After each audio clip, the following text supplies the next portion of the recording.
Proposta l-konsultazzjoni tajt li persuni li jagħtu servizz eċċezzjonali lil Malta foqsma bħall-arti, l-isport u r-riċerka ikunu jistgħu jingħataw ċittadinanza Maltija fuq bażi ta' mertu.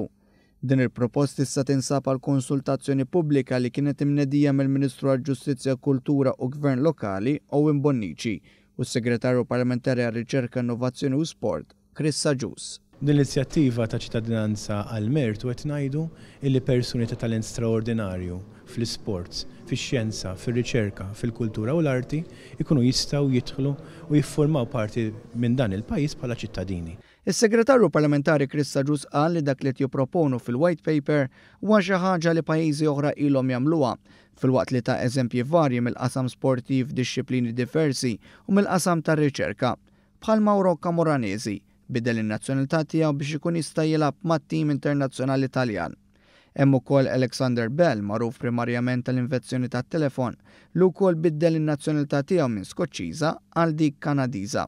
Aġus Sid jgħid li l-persuni li se jibbenefikaw minn din l-inizjattiva mhux biss se jkunu qed jgħinu lilhom infushom lil pajjiżna, iżda se jkunu qed joffru wkoll kompetizzjoni denja lill-atleti u lir-riċerkaturi lokali.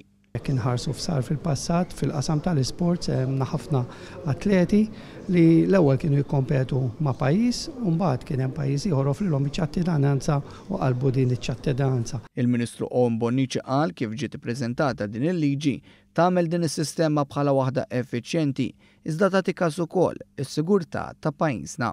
Charlene Zammit mill-Aġenzija Identità Malta spjegat li dawn l-esperti se jkunu qed jgħaddu minn proċess ta' skrutinju qabel ikunu jistgħu jiġu aċċettati bħala ċittadini Maltin. L-Aġenzija Identità Malta f'dan il-proċess se tkun qed tirċievi l-applikazzjonijiet ta' ċittadinanza b'naturalizzazzjoni biex imbagħad isir il-vetting tagħhom, isir due diligence fuq l-applikanti u l-applikazzjoni tkun referuta lil board li eventwalment jagħmel ir-rakkomandazzjoni finali tiegħu lill-Ministru dwar l-individwu partikolari.